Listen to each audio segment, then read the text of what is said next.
Muy buenas tardes, tengan ustedes, alumnos, maestros y público en general. Bienvenidos a su programa Derecho y Humanidad. El día de hoy, lunes 23 de noviembre del año 2020, y siendo las 16 horas con 3 minutos, damos inicio a tu programa Derecho y Humanidad. Sean ustedes bienvenidos. El día de hoy contamos con la presencia de un maestro que hace un momento comentaba con él, pues ya es como de casa, ¿verdad? Bueno, ya es de casa porque ha tenido diversas participaciones aquí con nosotros, ha estado también aquí en el programa de radio, hablando de diversos temas en base a su especialidad que él tiene. Él anteriormente participó con nosotros y precisamente quedó por ahí algo inconcluso porque él nos estaba hablando sobre las técnicas de litigación ante el Ministerio Público y audiencia inicial. Entonces, ahora lo vamos a tomar este programa como una segunda parte. El día de hoy el maestro Mario Zarco, Nieto, nos va a hablar precisamente sobre el tema interrogatorio y contrainterrogatorio, ¿verdad? El maestro Mario Nieto Zarco, voy a leer un poquito de, bueno, no, más bien es mucho esta parte de su currículo, su semblanza como profesional. Permítanme leerles. El maestro Nieto Zarco Mario es licenciado en Derecho por la UAM Azcapotzalco, es licenciado en Psicología por la UCAD. Asimismo, tiene un curso en formación inicial para el Ministerio Público de la Procuraduría General de Justicia del Estado de México, obteniendo el primer lugar de aprovechamiento. Asimismo, tiene una maestría en estudios del suicidio por el IMPO, perdón. Asimismo, otra maestría en ciencias penales y criminológicas por la Universidad del Valle de México. Tiene especialidad en amparo por la INAED. Tiene diplomado en criminalística. Asimismo, tiene pues diversos cursos. Tiene cursos como prevención y sanción de la tortura por la Procuraduría General de Justicia del Estado de México. Asimismo, tiene desde la parte clínica diligencias ministeriales por la Procuraduría General de Justicia del Estado de México. Asimismo, tiene determinación de la averiguación previa por la Procuraduría General de Justicia del Estado de México, curso de investigación ministerial, asimismo por la Procuraduría, diplomados, tiene diplomado en práctica forense procesal del trabajo, impartido por el INADEG, práctica forense en procesal penal, impartido por el INADEG, práctica forense en procesal civil, impartido por el INADEG, Congreso Internacional del Nuevo Sistema Procesal Penal en México, bases para una implementación. Tiene un curso nacional de juicios de amparo indirecto. Asimismo, quiero hacer mención sobre su experiencia laboral. Él es abogado postulante desde el año de 1997, es agente del Ministerio Público, fue agente del Ministerio Público del Fuero Común de la Procuraduría General de Justicia del Estado de México en el año 1999-2006. Fue director jurídico del H Ayuntamiento de La Paz del Estado de México del año 2005 al 2007. Abogado postulante de 2008 al 2016. Asesor jurídico de la Procuraduría de Protección de Niñas y Niños y Adolescentes del Sistema Municipal DIF Nezahualcóyotl del Estado de México 2016-2017 y actualmente es fiscal en jefe revisor adscrito a la Fiscalía Especializada de Delitos de Violencia contra la Mujer y Trata de Personas de la Fiscalía General de la República desde el 2007 a la fecha. Sea bienvenido usted, maestro Mario. Los recibimos como siempre aquí en su casa con ese caluroso saludo y abrazo. Bienvenido, maestro Mario. Muchas gracias, maestro Esteban. De verdad es un placer estar con ustedes. Desde luego agradezco nuevamente la invitación. Agradezco a toda la audiencia, a compañeros profesores, profesionistas, desde luego a los alumnos. Desde luego la intención de esta comparecencia o de esta práctica frente de ustedes es para, como lo mencionó bien el maestro Esteban, para hablar un poquito ahora del interrogatorio y del contrainterrogatorio. En alguna ocasión, en la anterior intervención que tuve, les hablé efectivamente de la audiencia inicial, de la intervención como postulante ante el Ministerio Público. Sin embargo, debemos de seguir con las etapas. Y ahorita les voy a hablar más allá de la etapa de juicio, que para mí es, bueno, no para mí, sino para el nuevo sistema, es la base de obtener o bien una sentencia absolutoria o bien condenatoria, de acuerdo desde luego a la teoría del caso y desde luego a las pruebas que se desahoguen, ¿no? Entonces, vamos a comenzar por la siguiente situación. Bueno, antes de continuar, quisiera preguntar. Voy a tener una breve intervención, vamos a pensar unos 10, 15 minutos. Después de eso, si hay preguntas o repreguntas, desde luego podríamos continuar con esa etapa y ya para ir avanzando y no tratar de no dejar todas las preguntas que pudieran surgir durante este desahogo dentro de esta breve plática que tendré con ustedes. ¿De acuerdo? Primero vamos a hablar de la testimonial. La testimonial, sin duda alguna, es la base de nuestro sistema jurídico penal. ¿Por qué la testimonial? Porque desde luego estamos hablando que testigo no solamente es la persona que vio o que estuvo presente en el lugar de los hechos o al momento en el que ocurrieron los hechos, que pueden ser materia de la investigación o materia del juicio en materia penal. Testigo también se le denomina a todos los peritos. Entonces, toda persona que intervenga en juicio, se le denominará testigo. Desde luego, a excepción del imputado, que tiene su nombre específico, precisamente es imputado, y desde luego de la víctima. Sin embargo, las reglas para su interrogatorio son exactamente las mismas que les voy a comentar, ¿no? Antes de entrar en materia o en el fondo de este asunto, el propio artículo 360, del 360 al 367, establecen las reglas de quiénes son los que tienen la obligación de comparecer ante una autoridad, ya sea ante Ministerio Público o ante juzgador. Estamos hablando de esto, que el propio artículo 360 establece que toda persona que tenga conocimiento de la comisión de un delito o que lo haya presenciado tiene la obligación de comparecer a juicio. Si es citado por una autoridad, debe de comparecer forzosamente. A esta obligación, como siempre se establece, a toda regla hay una excepción. La excepción que se establece en este sentido, ¿cuál es? ¿Quiénes no están obligados a comparecer como testigos? Son los tutores, los curadores, el pupilo, los cónyuges, el concubino o concubinario. Desde luego también el código ya integra una figura más que se le denomina el conviviente del imputado. Esto es, personas con las que el imputado tiene una relación. En algún momento el código señalaba como quien tuviera una especie de agradecimiento con el imputado. Ahora el código ya lo denomina como conviviente. Si el imputado tiene una convivencia con determinada persona, desde luego que no tiene la obligación de comparecer. Sin embargo, el código establece cuál. Se manda a citar a la persona, se manda a citar al testigo. Si este testigo tiene alguna de estas características, y desde luego también están integradas, por decir, los familiares directos, por línea, por consanguinidad en línea recta hasta el 4º grado, o en colateral hasta el 2º grado. ¿Qué significa? Obviamente mi papá, mi abuelo, mis hijos no tienen la obligación de comparecer como testigos cuando yo soy el imputado. Entonces, ante esta circunstancia, el código establece que se le tiene que hacer del conocimiento al testigo de esa característica, es decir, puedes no declarar. ¿Por qué? Porque desde luego resulta como que ilógico el hecho de que si a uno de mis hijos lo están acusando de un delito, yo tenga la obligación de declarar y de acusarlo. Entonces, sí le dan esa garantía al imputado para que no comparezca o no declare. Sin embargo, si el testigo en algún momento dice, yo sí quiero declarar, ¿por qué? Pues porque lo que yo voy a testimoniar, lo que yo voy a decir, a lo mejor le puede perjudicar, pero también lo puede beneficiar. Entonces, se le hace del conocimiento a esta persona, bueno, tú estás aceptando comparecer.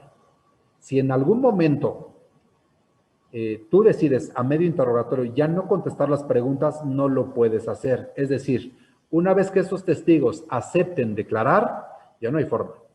Tienen que continuar con el interrogatorio que les formulen las partes, que le formule el Ministerio Público, que le formule desde luego la defensa. Ahora, ¿qué otro grupo de personas no están obligadas a comparecer? es lo que se le denomina como los que tienen el secreto profesional. ¿Esto qué quiere decir? Desde luego los abogados. Si el abogado en el momento en el que el propio imputado le dio su versión de los hechos, le confesó al abogado defensor cómo ocurrieron los hechos o quiénes estuvieron como testigos, pues resultaría muy práctico, ¿no? Mejor mandar citar al abogado y que el abogado nos diga. Ellos no, ellos tienen la obligación de no comparecer. De hecho, ellos no es una facultad, sino más bien es una obligación. ¿Y quiénes más no tienen que comparecer? Estamos hablando de los abogados, de los visitadores de la Comisión Nacional de Derechos Humanos, de los médicos, de los psicólogos, de los farmacéuticos, de los enfermeros, de los servidores públicos de alto renombre, de alta jerarquía, salvo las excepciones, como les dije hace rato, salvo sus excepciones. ¿Esto qué quiere decir? Que si el imputado dice, yo autorizo que mi psicólogo vaya a declarar, entonces sí tiene la obligación el psicólogo de declarar. Esa es la excepción. De entrada, si mandamos citar a un psicólogo y el psicólogo dice, yo soy su psicólogo, yo no puedo decir. ¿Por qué? Porque en terapia me dijo la verdad, me dijo muchas cosas que yo no puedo revelar porque, pues, desde luego se violaría el secreto profesional. Sin embargo, si el propio imputado dice o el interesado dice, bueno, pero es que yo sí quiero que tú declares, entonces sí tiene la obligación de declarar y de comparecer. ¿De acuerdo? Entonces, ya que tenemos definido cuáles son las personas que sí van a declarar o que sí pueden declarar, de ahí en fuera todos los demás. Desde luego estamos hablando de mayores de edad. Ya la declaración para menores de edad, para niños o adolescentes, estamos estableciendo que ellos sí tienen que comparecer, pero son con reglas especiales. Las reglas especiales, ¿cuáles son? Que deban de comparecer siempre acompañado de un familiar. Si no hay un familiar, entonces les tiene que nombrar un tutor o un curador. Y aparte de ello, cuando declaren, ellos siempre deben de estar asistidos por un perito en psicología para que los asista por si el niño tiene alguna afectación o el adolescente tiene alguna afectación psicológica. Por esa intervención, interviene de inmediato el psicólogo. ¿Esto qué significa? Que si a medio interrogatorio el niño empieza a llorar o el adolescente se empieza a poner un poco mal, indudablemente que el psicólogo puede intervenir y el juez debe detener esa testimonial para darle la atención psicológica que le corresponde al niño, e incluso se llega al grado de que si el niño ya no puede declarar porque su afectación es mucho mayor, se podrá suspender ese interrogatorio, ¿no? Entonces, vamos a continuar un poquito después. Le doy el uso de la voz al maestro Esteban.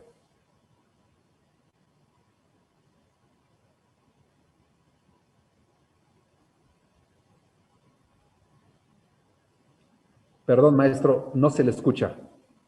Perdón, una disculpa. Sí, digo, qué importante es esto de que el seguimiento, ¿no?, que usted le está dando, derivado precisamente del tema anterior, y que sí es importante, ahora sí, para nosotros como para los alumnos y los postulantes, precisamente conocer, ¿no?, esta parte de los cambios o reformas que se han venido dando a través precisamente de esta atención, ¿no?, ante ahora sí, ante el Ministerio Público, ante el juez, y que es importante saberlo, porque también ya en la práctica, bueno, se pueden anteponer también otras situaciones.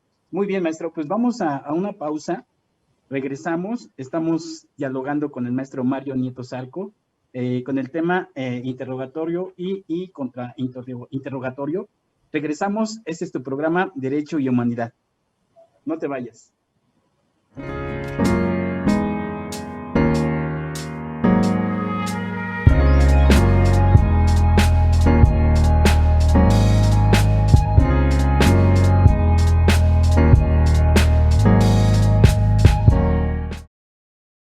Ya estamos de regreso nuevamente en este programa Derecho y Humanidad. Estamos dialogando con el maestro Mario Nieto.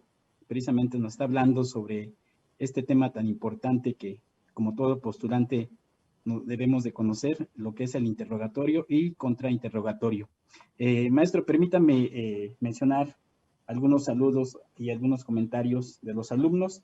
Aquí tenemos una pregunta de una alumna, Lourdes López. Ella nos dice, buenas tardes, es de la generación 24A, de los días sábados de Tláhuac. Dice, este tema es de mucho interés. y aquí viene la pregunta, dice, como postulante defensora, ¿qué parámetro primordial debo de tomar en cuenta para conocer al juez? ¿No? O sea, aquí nos menciona como postulante qué parámetros debe de ella de tomar para conocer al juez. Si quiere ahorita, maestro, nos los contesta, voy a seguir mencionando otros. O bueno, otros saludos. Asimismo, Lourdes Uribe Muciño, saludos, es del campus Tláhuac, muchas gracias, de Derecho. Cristina Ganesh, buenas tardes, es de la carrera de Administración, generación 14, de la materia de Derecho, muchas gracias. Krisha, Leo Jurado, buenas tardes, del plantel Tláhuac, de Derecho. Gerardo Argueta, saludos de la generación 16 del día domingo.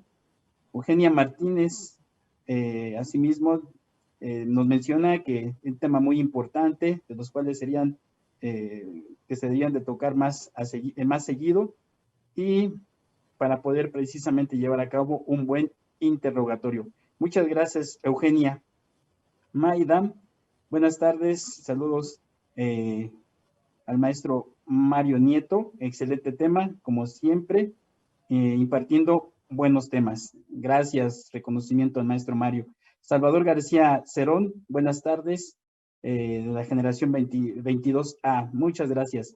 Maciel Mars, excelente tarde, maestro Esteban, y también para el maestro Mario. Gracias por compartir de su conocimiento y por continuar con estos temas tan importantes. Muy bien, y por el tema que quedó pendiente, exactamente. Lisette Castro, buenas tardes, saludos a los profesores, gracias. Lara Sofía, buenas tardes, presente de la maestría en Derecho Penal de la 4ª generación de los días sábados. Excelente tema, excelente, gracias. Ezequiel Esparragosa, buenas tardes, es un tema muy importante, este tema, y qué mejor explicarlo como un ponente de este nivel, como un maestro Mario. Muy bien, gracias. Linena Castro, buenas tardes, excelente tema, decano, muy interesante e importante, de la generación 19. Y Manina Tsuru, buenas tardes, será un gusto escucharlos y estarlos escuchando en este momento, Plantel Tláhuac. Muchas gracias. Bueno, pues tenemos más saludos. Muchas gracias a todos ustedes por sus comentarios, sus saludos. Y maestro, ya ve, pues, ya es de casa, ya lo identifican muy bien y precisamente lo conocen desde esta parte profesional. Muy bien, maestro. Entonces, vamos a continuar. No sé si podamos dar entrada con esta pregunta que hizo la alumna. Y asimismo, pues darle el seguimiento como lo venía haciendo usted. No quiero interrumpir tanto porque el tiempo es corto y sí nos interesa aquí saber más de este tema. Claro. Desde luego, con gusto, Lourdes, mira, te comento. Siempre es importante tener una visión en cuanto al parámetro, como mencionas tú, de los jueces. Sin embargo, vamos a entender esta situación. Si nos vamos al fuero común, es un sinnúmero de jueces. En materia penal, en el reclusorio Oriente, estamos hablando que hay un promedio de 40 a 50 jueces. El reclusorio Sur otro tanto, el reclusorio Oriente otro tanto. Si nos vamos a los estados de la República, son diversos jueces. Entonces, es muy complicado que haya la necesidad de concentrarnos en cómo es el juez. Ya con la práctica vas viendo que efectivamente, bueno, este juez tiene determinado criterio, sin embargo, no es contundente. ¿Lo contundente cuál es? Lo contundente es que tú tengas tu teoría del caso bien firme, que tú sepas lo que vas a hacer, que tú sepas lo que vas a interrogar. Entonces, en cuanto a saber cuál es el parámetro del juez, insisto, mi recomendación es simple y sencillamente tú preséntate con tus conocimientos, con tu seguridad, y cuando tengas el dominio de tu asunto y desde luego la fundamentación, no te preocupes por los jueces. Es cierto que los jueces son humanos y que en algún momento tal vez se puedan equivocar o tal vez puedan ser asertivos. Sin embargo, si nosotros como defensores o bien como servidores públicos, como Ministerio Público, nos preocupamos por el juez, nos vamos a meter en camisa de 11 varas y va a estar un poquito complicado. No te recomendaría esa situación, ¿no? Y continuando con esto, con el tema, y sí quiero ahora yo regresarme un poquito a esta situación, que desde luego, principalmente para los estudiantes, ya los abogados postulantes, los profesionistas creo que tienen un poquito más el dominio de esta situación, y les digo por qué es la importancia de la testimonial. Como sabemos, en este nuevo sistema, que se integra una carpeta de investigación, la carpeta de investigación se integra únicamente con datos de prueba. Datos de prueba que consisten en que van a interrogar al testigo, van a interrogar a la víctima, van a interrogar a los peritos reciben sus dictámenes, los peritos hacen sus informes, policías hace su informe. Sin embargo, toda esa información que se anexó en la carpeta de investigación, nada más es como una breve semblanza, como una noticia de que hay la posibilidad de que se cometió un delito. Si este testigo que el Ministerio Público recabó, o este perito, o esta inspección que se practicó en el lugar de los hechos, no se mencionan de viva voz ante el juez, no nos sirvió de nada. Por eso es que les comento la obligación de conocer bien a fondo cómo se hace un interrogatorio. ¿Por qué? Porque puede ser que el testigo que vio los hechos y que ante el Ministerio Público fue y rindió un testimonio, o ante el policía fue y rindió un testimonio, y el testimonio está muy clarito, y señala al imputado, y señala a la víctima, y señala un sinnúmero de datos de prueba que nos pueden servir. Si esos datos de prueba, esta información no se reproduce en audiencia, el juez de juicio oral o el tribunal de enjuiciamiento no lo va a escuchar. Y si el tribunal de enjuiciamiento o el juez de juicio oral no escuchó de viva voz, tanto de la víctima como de los testigos o de los peritos, esa versión que el Ministerio Público está dando o esa versión que la defensa está dando, no le sirve absolutamente de nada. ¿De acuerdo? Entonces, por eso es la importancia de que en un juicio oral ya haya la obligación de comparecer, y entonces sí, de preparar en el sentido de que ya estemos listos como defensores o como Ministerio Público, qué es la información que queremos obtener. Ahora bien, ya nos trasladamos a la etapa de juicio y el procedimiento es el siguiente. Normalmente, después de que se dicta un auto de apertura a juicio oral, el juez de juicio oral lo que va a hacer es, se abrió el auto de apertura y te señalan las 16 horas del día 25 de noviembre del año 2020 para el inicio del juicio. Y lo procedente es que se mandan a citar a todos los testigos para ese día y hora. Antes de la pandemia, lo que se acostumbraba era que mandaban a citar a todos. Y llegamos a tener juicios que iniciaban a las 10 de la mañana y terminaban a las 2, 3 de la mañana del siguiente día. Y se iba desfilando testigo por testigo. Cada uno iba terminando. Y conforme iba terminando, se iba desahogando su interrogatorio y se les iba liberando. Ahora es complicado llevar a cabo una audiencia así. ¿Por qué? Desde luego, por las reglas de sanidad, ya no se permiten audiencias de más de 4 horas. 3 o 4 horas por mucho. Y entonces, en 3 o 4 horas tú tienes que desahogar. Nada más te va a dar tiempo para 2 o 3 testigos por mucho. Entonces, normalmente lo que los jueces están haciendo, están diciendo, para el día 25 de noviembre se recabará la testimonial de tales testigos, tal, y se señalan al Ministerio Público y al defensor, ya le dijeron, ¿cuáles son los testigos que se van a desahogar para esa fecha? Nada más se desahogan esos 3, fijan otra fecha que normalmente es al siguiente día hábil, se desahogan otros 3, y hasta que se terminen de desahogar las testimoniales. Desde luego ahí hay que tener mucho cuidado. ¿En qué sentido? Si ustedes como defensores se percatan que hay 3 testigos que van a declarar relacionados con el mismo hecho, pues lo ideal es que se recabe la testimonial de esos 3 testigos el mismo día. Y las reglas de la testimonial dicen que esos testigos, una vez que estén en audiencia, una vez que estén frente al juez de control, juez de juicio oral, se separarán a esos testigos, es decir, se pondrán cada uno en diferente lugar para que no se comuniquen entre sí. De tal forma que cuando termine el interrogatorio de uno, sea liberado, se vaya y se retire de ahí y no se comunique con los otros testigos. Si nosotros como defensores permitimos que se comuniquen, pues es un error que nosotros estamos cometiendo. Misma situación si son testigos de la defensa y como Ministerio Público permites que se comuniquen, pues indudablemente que va a afectar al final a la sentencia, porque pues entonces van a perfeccionar sus testimonios, ¿no? Ahora bien, una vez que ya el testigo comparece ante el juez, el procedimiento es el siguiente. Lo primero que hace es que se identifica frente del juez. Posteriormente, ya que está debidamente identificado, existe la obligación del juzgador de hacerle lo que se le llama la protesta de cargo. La protesta a conducirse con verdad. ¿Esto qué significa? Que todo testigo que comparezca ante un juez, el juez le va a hacer del conocimiento que está protestado en términos de ley para conducirse con verdad. Si en algún momento se descubre que mintió frente a una autoridad, se va a ser merecedor a una pena, puede serse merecedor a que se le acuse por un delito diverso, que es declaraciones o de falsedad ante autoridad. Entonces, una vez que esté protestado el testigo o el perito o la persona que le estoy comentando que va a comparecer, el primero que va a iniciar con las reglas para interrogarlo es el oferente.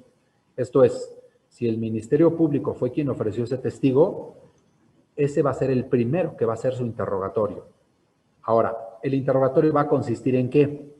Normalmente la dinámica, como se inicia un interrogatorio, es, se le pregunta al testigo si sabe por qué está en ese lugar. Y entonces ya el testigo te va a decir, sí, pues porque me mandaron a citar, ¿no? Me mandaron a citar y desde luego va a tener como consecuencia el que de ahí empieza una serie de preguntas y de repreguntas.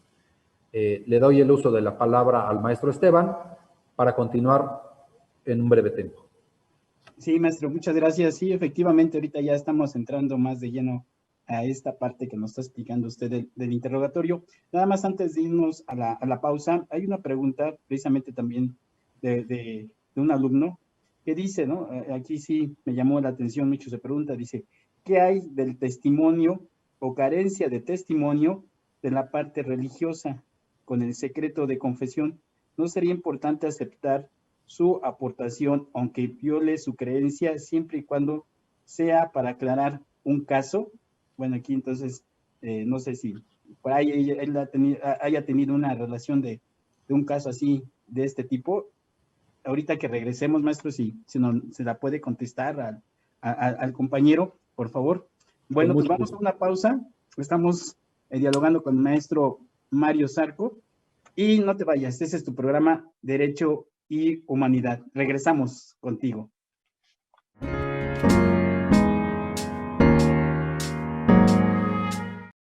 Ya estamos de regreso contigo en tu programa Derecho y Humanidad. Antes de continuar con el maestro Mario, quiero hacerles mención que del día 23 al día 27 contamos con la Semana Virtual de la Educación Especial en Niño, en la cual de alguna manera es impartido aquí por el instituto, por el INPO. Están invitados para que de alguna manera por las redes sociales, asimismo, ustedes puedan participar y puedan intervenir en este seminario virtual de la educación especial. Asimismo, quiero continuar con unos saludos rápidamente, son varios. Les comento que algunos que no lleguemos a mencionar, el maestro Mario Nieto y un servidor, los vamos a contestar por Face o por YouTube, les daremos contestación si son tan amables. Bueno, tenemos aquí a Rosanita Morán, buenas tardes, excelente tema, muchas gracias. Alberto Delgado, buenas tardes, Generación 17 del Derecho Tláhuac, excelente tema. Cristian López, buenas tardes, saludos de la Generación 23. Tisna Galdetita, saludos, profesor Silva, Generación 24A, muchas gracias. Gaby Rayón, buenas tardes, de la Generación 14 del plantel Montevideo de la carrera de Administración y Finanzas. Muchas gracias por también compartir y estar con nosotros. Javier Martínez, excelente tema para nuestra formación. Gracias al maestro Mario. Asimismo, Luis Paz, buenas tardes, es un tema muy importante, gracias por compartir sus conocimientos con nosotros. Licenciado Mario, de la licenciatura en Derecho, Generación 18 escolarizado. Carla Reina, buenas tardes, de la Generación 22, excelente tema. Y bueno, también voy a mencionar algunos que también nos mandan por YouTube. Diana González Pérez, saludos a los ponentes, excelente tema. Gracias, de la Generación 22 de Derecho. Asimismo, Cintia Torres, hola, buenas tardes, profesor, es un gusto saludarles. Que tengan un buen, excelente inicio de semana y también excelente tema. Saludos al maestro Mario, gracias. Asimismo, Catalina Hernández, saludos al ponente. Excelente tema. Y al maestro Esteban, muchas gracias, Catalina Hernández. Y Miguel Castillo, saludos cordiales a los ponentes, Generación 22 de la licenciatura en Derecho. Bueno, pues tenemos más saludos por parte de Facebook y YouTube, pero bueno, vamos a continuar porque eso sí se pone muy interesante. Adelante, el maestro Mario. Muchas gracias, maestro. Dando respuesta a la pregunta relacionada con la intervención de los ministros de culto para su interrogatorio, precisamente está en el grupo que les había yo mencionado, de los abogados, de los psicólogos, de los trabajadores de la salud, médicos, enfermeros. El código establece, y así lo marca de forma muy textual, muy precisa en el artículo 362, que estas personas tienen la obligación de no declarar. La única excepción es que el interesado, en este caso vamos a hablar del imputado, si el imputado dice, yo sí le permito que declare, yo no me opongo, entonces es cuando ya no queda a criterio del profesionista o del ministro de culto el ir o no ir. Si el imputado dice, yo quiero que el sacerdote, que el ministro, que el X persona con la que yo platiqué vaya y declare, tiene la obligación de comparecer. Pero mientras no sea liberado por el imputado o por el interesado, ellos tienen la obligación de guardarse, aunque eso desde luego perjudique para la investigación y diga, bueno, es que nunca vamos a saber la verdad. Pero imagínense lo que significaría el que alguien va a rendir su confesión, su secreto de confesión, y vamos a entenderlo así como una cuestión religiosa. La religión sabemos que es muy fuerte.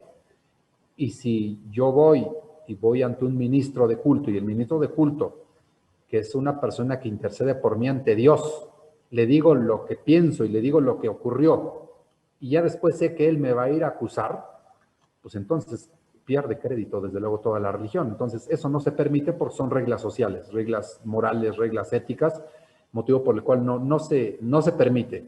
Insisto, la única excepción ya la mencioné hace un momento, ¿no? Pero bueno, continuando con esta breve plática que tenemos con ustedes, vamos a continuar con esto. Una vez que el testigo ya está frente del juez, el Ministerio Público comienza su interrogatorio. Vamos a pensar que es el Ministerio Público el que ofreció las pruebas. Entonces, el Ministerio Público única y exclusivamente le podrá preguntar respecto del registro o del antecedente que ya hubo. ¿Esto qué significa? No puedo llevar ante juicio a un testigo que no haya vertido una versión de los hechos. Es decir, para eso es la etapa de investigación inicial y la etapa de investigación complementaria. En esas dos etapas, si yo como defensor tengo mis testigos, pues yo tengo que desahogar, tengo que desarrollar el testimonio, presentar por escrito lo que ese testigo me dijo y agregarlo a la carpeta de investigación, de tal forma que cuando se llegue a la etapa de juicio, ya esté por escrito la declaración del testigo. Luego entonces, si ya está por escrito la declaración del testigo, el que va a interrogar no puede salirse de lo que el perito o el testigo ya dijo. ¿Esto qué significa? Si el testigo dijo, yo estaba a las 12 del día enfrente del Instituto Nacional Indigenista y a esa hora yo vi cómo asaltaron a tal persona, y resulta que ya cuando acude ante el juez, dice, pues a las 12 del día yo estaba en mi casa, ya se está contradiciendo con lo que él ya dijo inicialmente. Entonces, no le puedes preguntar algo diferente a lo que ya dijo. Si el testigo dice una versión ante el Ministerio Público y otra versión ante el juez, ahí precisamente la facultad del defensor o del Ministerio Público puede llevar a cabo lo que se le denomina en la práctica penal como una práctica de evidenciar contradicciones. ¿Esto para qué es?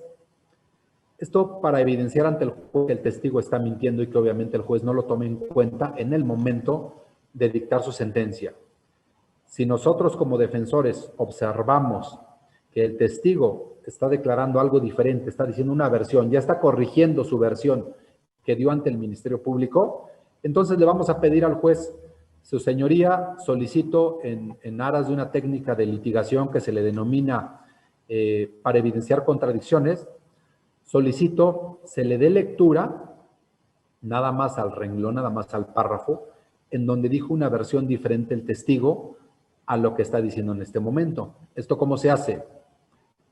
Si el testigo, como les puse el ejemplo, ante el Ministerio Público dijo que a las 12 del día estaba frente al Instituto Nacional Indigenista y ahora resulta que está haciendo la mención que estuvo en su casa, entonces le vamos a preguntar al testigo, a ver, testigo, ¿usted ya declaró anteriormente ante el Ministerio Público o ante el defensor?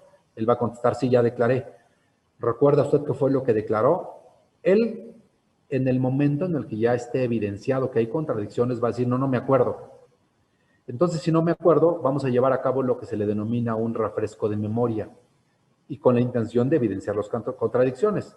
Entonces le decimos al juez, ¿usted no recuerda qué fue lo que declaró? No, pero sí declaró, sí, ok, su señoría, señor juez, le solicito se le ponga a la vista al testigo la hoja por escrito en donde declaró tal circunstancia. Y entonces, en la declaración o en la entrevista que ya se le hizo ante el propio Ministerio Público, se le va a marcar y se le corre al defensor o al Ministerio Público para que vean que sí se trata del mismo interrogatorio. Y entonces se le va a dar lectura y se pide que el propio testigo lea lo que declaró ante el Ministerio Público. Y si él ya ante el juez dice, efectivamente yo estaba en tal lugar a tal hora y ahora estoy diciendo esto otro, ahí es cuando ya viene la intervención del defensor o del Ministerio Público para decirle, bueno, díganos por qué lo declaró, por qué está declarando dos versiones. Ahí lo que estamos haciendo ya es, lo que él nos conteste ya no nos interesa. Lo que ya estamos haciendo nosotros es que estamos evidenciando ante el juez que ese testigo ya se está conduciendo con falsedad y desde luego ya no va a ser tomado en cuenta o la validez de su declaración ya no va a ser tan amplia como en algún momento hubiera sido si él no hubiera caído en contradicciones. Ahora, posteriormente a que ya ante el Ministerio Público declaró, hace su interrogatorio, hace su entrevista. Después acude ante el juez y ante el juez termina el Ministerio Público, insisto, vamos a pensar, el Ministerio Público dijo, yo ya terminé mi interrogatorio, ya dijo la información que yo requería, ahora viene lo que se le denomina el contrainterrogatorio. ¿Contrainterrogatorio qué significa? Contrainterrogatorio significa que ahora, ya una vez que el testigo dio su versión de los hechos ante el juez por preguntas que le hizo su oferente, le hizo, vamos a pensar, como les dije, el Ministerio Público, ahora viene la labor del defensor. Y la labor del defensor va a ser el tratar de evidenciar que ese testigo o bien no conoció bien la versión de los hechos, o bien no estuvo presente, o bien se está conduciendo con falsedad. Entonces, las preguntas que la defensa le va a formular al testigo van a ser preguntas encaminadas a tratar de evidenciar que ese testigo mintió, que ese testigo está falseando su información. Aquí es ya vamos a pensar una técnica de litigación un tanto, hay que tener mucha precisión porque hay ocasiones en que los testigos son muy firmes, son muy exactos en su declaración. ¿Por qué? Porque sí lo vivieron. Entonces, si tú como defensor lo que pretendes es evidenciar que se va a contradecir, pero ya viste que ante el Ministerio Público ya dijo una versión de los hechos muy clara, que no se contradice con lo que ya dijo inicialmente, lo que se recomienda en ocasiones ahí es, mejor ya no le preguntes. ¿Por qué? Luego en ocasiones resulta que los propios defensores lo que hacen es perfeccionar la prueba. Le preguntan datos como para tratar de sacar contradicciones y lo único que hacen es reforzar esa testimonial. Y en muchas ocasiones ya en juicio resulta benéfico para quien ofreció la prueba, ese testigo, el que la contraparte haga un interrogatorio. ¿De acuerdo?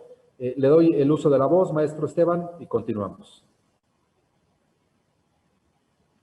No se escucha, maestro. Gracias, maestro Mario. Es muy interesante esto que nos dice, dándole ahora sí el seguimiento referente al caso. Como nos decía usted ahorita, ¿no? Es importante conocerlo, tener un planteamiento bien sobre esa teoría del caso y asimismo, como dice, con las partes, ¿no? En este caso, con los testigos, para que de alguna manera no se incurra en alguna situación que pueda, pues ahora sí, afectar, dependiendo, ¿no? Las partes en el caso y también ante la autoridad. Muy bien, pues vamos a una pausa y regresamos con ustedes. Estamos dialogando con el maestro Mario Nieto Zarco. Regresamos, no te vayas.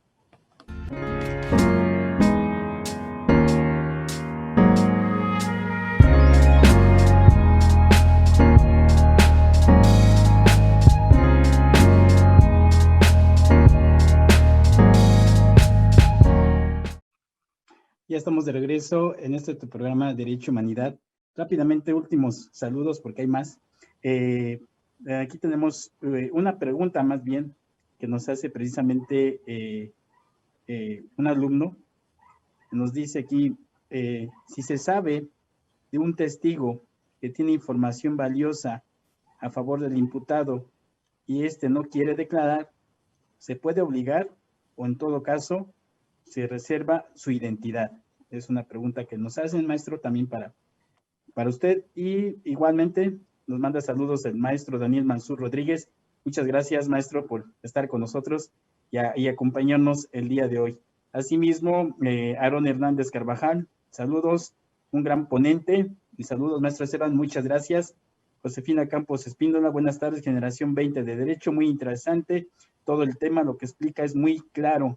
Gracias, maestro Mario. Juan García, gracias gracias. Mi pregunta es, aquí viene otra pregunta. ¿Puedo presentar un testigo que no haya declarado ante el Ministerio Público? Entonces aquí tenemos tres preguntitas. Y saludos, Gwen Rizo. Saludos, maestro Mario, excelente ponente, Guadalupe García. Temas muy prácticos necesarios para nuestra construcción profesional. Muchas gracias a todos ustedes. Maestro, pues ahí tenemos dos preguntitas para que ahorita en este tiempo y lo que falte podamos pues aclararlas. Claro, claro, con gusto. En relación a la primera pregunta que establece que si se puede, que si hay algún testigo que tenga información relevante o importante en favor del imputado y este no quiere declarar, desde luego, e incluso el código establece de que este testigo será citado. El procedimiento es que se cita. Si a la primera cita no llega, de inmediato se puede hacer uso de la fuerza pública, es decir, la presentación con policía para comparecer ante juicio. Esta es una obligación que todos tenemos. No queda a la libertad de cada uno el comparecer o no comparecer ante un juez. Y bueno, dándole continuidad a la otra pregunta que establece que si se puede comparecer a un testigo que no haya acudido ante el Ministerio Público, si puede acudir ante un juez. Les comentaba hace un rato la siguiente situación muy particular. En el anterior sistema existía la obligación de todos los testigos de comparecer a declarar ante el Ministerio Público. El Ministerio Público era quien lo citaba. Pero normalmente el Ministerio Público lo que hacía era que mandar citar nada más a los testigos que le servían para acreditar su teoría del caso, para acreditar la probabilidad de que se cometió el delito. Y respecto de los otros testigos en donde sabían que tal vez podían beneficiar al imputado, pues no eran citados. A la fecha todavía se hace esa práctica. Sin embargo, precisamente para eso es la etapa de investigación complementaria. ¿Qué quiere decir esto? Una vez que el imputado queda vinculado a proceso, es decir, ya se judicializó la investigación, a partir de que se le dicta el auto de vinculación, se abre un término de investigación complementaria. En ese término de investigación complementaria es cuando tanto Ministerio Público, si todavía tiene más testigos por recabar, como el defensor también tiene testigos por recabar, en esa etapa es donde se tienen que recabar todas las testimoniales. Ahora, ¿cuál es la diferencia en este nuevo sistema? Todavía algunos defensores cometen el error, yo lo llamo así error, porque el código te da la libertad, cometen el error de que le dicen al Ministerio Público, ¿sabes qué, Ministerio Público? Aquí están mis testigos, te los traje para que declaren ante ti. El Ministerio Público dice, tráemelo, si quieres, y yo recabo las entrevistas, e incluso yo los voy a interrogar. Sin embargo, en el nuevo sistema ya no existe esa obligación. ¿Esto qué quiere decir? Significa que ahora los defensores pueden ir a recabar ellos mismos la entrevista a la casa, si quieren, a la casa del testigo, toman un registro, una declaración, toman datos relacionados con lo que el testigo nos está diciendo, y entonces trae como consecuencia que en el momento del destape probatorio, esto es, antes de la audiencia inicial, el defensor lo que va a hacer es que, señor Ministerio Público, yo traigo ya aquí estas testimoniales que yo recabé y te doy copia de lo que los testigos me dijeron. Eso es lo que se le llama el registro de la investigación. Si yo como defensor no recabé la testimonial de esa persona en ese tiempo de investigación complementaria, en etapa de juicio ya no se puede. La única posibilidad es lo que se les denomina como testigos supervenientes, es decir, que nadie supiera de la existencia de esos testigos. Yo no sabía, pero en juicio salió. Esto es, de pronto todos los testigos, todas las personas que presenciaron el hecho, ya declararon, pero nadie dijo que también estaba un niño ahí de 11 años, nadie lo mencionó, ni en sus registros, ni en la declaración ante el Ministerio Público, ni ante el propio defensor. Pero de pronto resulta que ya en juicio dicen, pues, ¿qué crees? Que también estaba mi hijo de 11 años, pero yo no lo mencioné. Ah, bueno, pues en ese momento, tanto el defensor como el Ministerio Público, señor juez, no sabíamos del conocimiento de ese testigo y entonces sí lo introduzco, pero va a ser derivado de que ya lo mencionaron en audiencia de juicio. Esa es la única posibilidad de presentar a un testigo que no declaró ante el Ministerio Público. ¿De acuerdo? Entonces, continuando con esta intervención, y dado que el tiempo ya se nos está cortando, ya nos está prácticamente terminando, ya voy a cerrar nada más con esta información, con estos datos. Al testigo no se le podrán hacer preguntas conclusivas. ¿Eso qué quiere decir? En el momento en el que se interrogue a un testigo, no lo puedes ir guiando para que nos conteste lo que nosotros queremos. Esto es, no lo podemos ir guiando para que nos dé la respuesta que nosotros necesitamos. Nosotros tenemos que hacer preguntas claras, muy firmes respecto de un hecho. Ya el testigo nos estará dando la información. No podemos hacer preguntas impertinentes ni irrelevantes. Es decir, si yo le pregunto al testigo, usted en ese momento hacía calor o hacía frío, y eso no nos sirve porque el delito que estamos investigando es un robo. Entonces, el que hiciera calor o hacía frío no nos interesa en absolutamente nada. Ahora bien, también se deberá tomar en cuenta que no se deben hacer preguntas argumentativas. Argumentativo es darle la respuesta al propio testigo. ¿De acuerdo? No sé si hay algunas preguntas para ir cerrando con nuestra intervención. Maestro Esteban, si hay alguna pregunta y podemos ir contestándolas. No, hasta el momento son las que ahorita nos han enviado. Aquí hay una, tengo una, a ver, vamos a ver esta. Dice, ¿puedo presentar a un testigo que no haya declarado, bueno, esta ya está, que no haya declarado ante el Ministerio Público, perdón? Sí. Y bueno, eso yo creo que hasta el momento serían estas preguntas que tenemos, maestro Mario, si usted gusta ir, pues ahora sí, cerrando con esta parte del contrainterrogatorio, que por ahí creo que quedó un poquito ahí pendiente, maestro. Sí, en cuanto al contrainterrogatorio, la regla es la siguiente. Única y exclusivamente le voy a poder contrainterrogar o preguntarle al testigo respecto de lo que mencionó en la audiencia nada más. Contrainterrogar es tratar de evidenciar que el dicho de esa persona no es válido. Entonces, lo que yo voy a hacer única y exclusivamente es interrogar respecto de lo que él ya haya mencionado en la propia audiencia. Después de que el defensor o la parte que no ofreció el testigo termina su contrainterrogatorio, se le da nuevamente oportunidad al oferente de la prueba, esto es al Ministerio Público o al defensor, para que interrogue respecto del contrainterrogatorio. Es decir, se les dan 2 oportunidades a cada uno para que contesten las preguntas que nos van a servir como base para evidenciar ante el juez que esta persona sí nos sirve, ya sea para acreditar mi teoría del caso, es decir, como Ministerio Público, que sí se cometió un delito, o bien para el defensor, para acreditar que hay duda. Hay ocasiones en las que tal vez el delito sí se cometió. Sin embargo, nosotros como defensores, ¿qué vamos a hacer ante el juez? Vamos a evidenciar que hay duda, es decir, que no hay la certeza de que quien cometió el delito fue la persona que lo están acusando, o bien que no fue en las circunstancias en las que se está mencionando.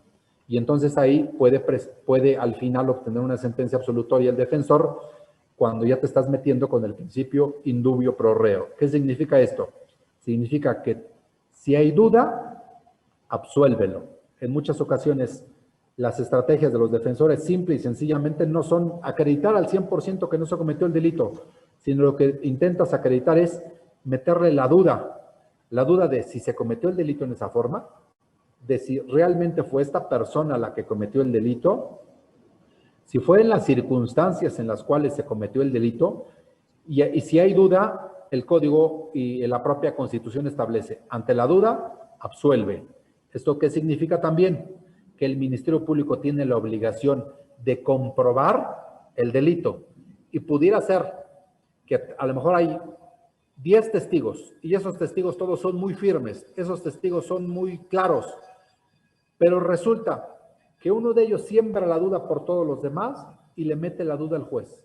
Entonces, la estrategia del defensor en muchas ocasiones no es evidenciar que no se cometió el delito, es evidenciar que hay una pequeña duda. También es cierto que el Ministerio Público tiene todas las herramientas para que en sus alegatos de clausura, esto es, para que al final del juicio, el abogado defensor o el Ministerio Público tiene la posibilidad que de forma oral van a convencer al juez, terminando las testimoniales, terminando de desahogarse todas las pruebas que hay en juicio, vienen los alegatos y entonces el abogado defensor y el Ministerio Público, de forma oral, se tiene que convencer al juez. ¿Sabes qué, juez? Te informo que todos los testigos que se desahogaron en esta etapa, todos los testigos fueron coincidentes. Y si hubo pequeñas contradicciones, son simplemente contradicciones de forma, no de fondo. Y por lo tanto hay los elementos suficientes para condenar. Y el abogado defensor, ¿qué es lo que va a hacer? Señor juez, esas pequeñas contradicciones no son de forma, son de fondo. ¿Por qué? Y entonces resaltan. Es que un testigo dijo que fue a las 2:15 de la tarde y otro testigo dijo que fue a las 2:45. Es media hora de diferencia y esa media hora sí es fundamental porque no pueden estar en el mismo lugar o en diferente lugar a la misma hora las mismas personas, ¿no? Entonces, todo eso es lo que nosotros tenemos que acreditar ya en una etapa de juicio. Tenemos que acreditar que el testigo no se condujo con verdad, si es que queremos defender al imputado, y si vamos a acusarlo, tenemos que acreditar que nuestro testigo, si bien es cierto, tiene pequeñas contradicciones, tenemos que decir ante el juez que esas contradicciones son parte de la naturaleza del ser humano. ¿Por qué? Porque también es muy sabido y hay jurisprudencia en ese sentido, que todas las personas observamos, vivimos una situación de forma muy diferente, aunque estemos en el mismo lugar. Ahorita, en este momento, varias personas que nos están observando, nos están apreciando, muchos están observando que yo de pronto subí el tono de voz, otros dijeron, yo no me percaté de que subió el tono de la voz, yo me percaté que traía su camisa blanca, y otro dice, no, yo me percaté que no venía peinado. Y entonces, son 3 versiones que dice el juez, parecen contradictorias. Sin embargo, sí, pero es que cada quien observa y aprecia los hechos de acuerdo a su propia circunstancia. Eso es lo que el Ministerio Público va a señalarle al juez. Juez, son pequeñas contradicciones, pero es porque cada persona lo observó desde su propio ámbito. A lo mejor alguno iba con depresión y nada más escuchó algo. A lo mejor otro iba acompañado de otra persona, iba ocupado y no lo vio bien.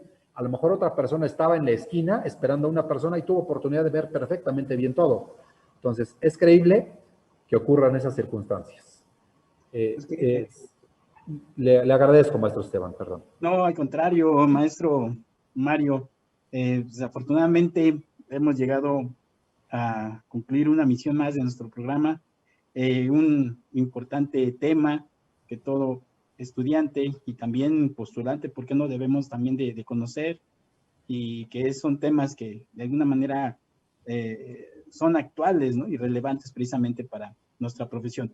Ya para cerrar, maestro, si usted gusta dar una conclusión respecto a este tema que habló para los estudiantes o ahora sí, alguna opinión en particular, maestro.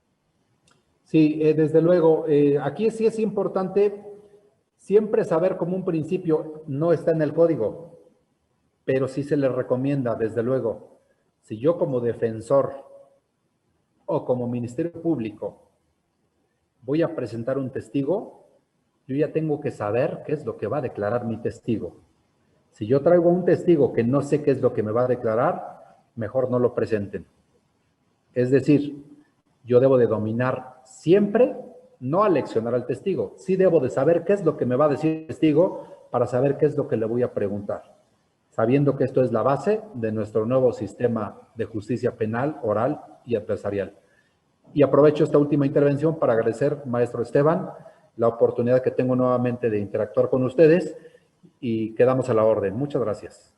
Pues muchas gracias, maestro Mario, por su intervención, por su participación y haber estado aquí con nosotros y habernos ilustrado precisamente todo este conocimiento. Muchas gracias, maestro. Y asimismo, pues gracias también al público en general, alumnos, ¿verdad? Maestros que hoy estuvieron con nosotros por estas, ahora sí, por Facebook y por YouTube. Gracias por estar con nosotros. Les quiero mencionar que el siguiente programa es el día 30 de noviembre y vamos a tener también un tema muy importante que también en la actualidad, derivado precisamente de los tratados que ha generado México en esta parte de lo que es la propiedad industrial y el derecho de autor. Va a estar con nosotros el maestro Rodrigo Cortés Mendoza Estrada. Él nos va a hablar precisamente sobre lo que es la propiedad industrial en México. Entonces va a estar un tema muy interesante porque a veces este tema pues no lo llegamos a tocar mucho, pero en la actualidad debemos de conocerlo. Entonces, el tema es la propiedad industrial en México, el siguiente lunes, 30 de noviembre.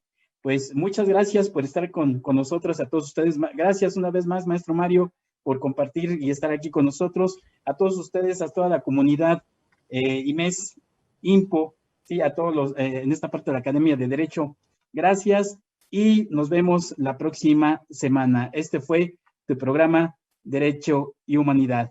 Te agradecemos mucho, te enviamos un fuerte abrazo y gracias. Nos vemos la próxima semana.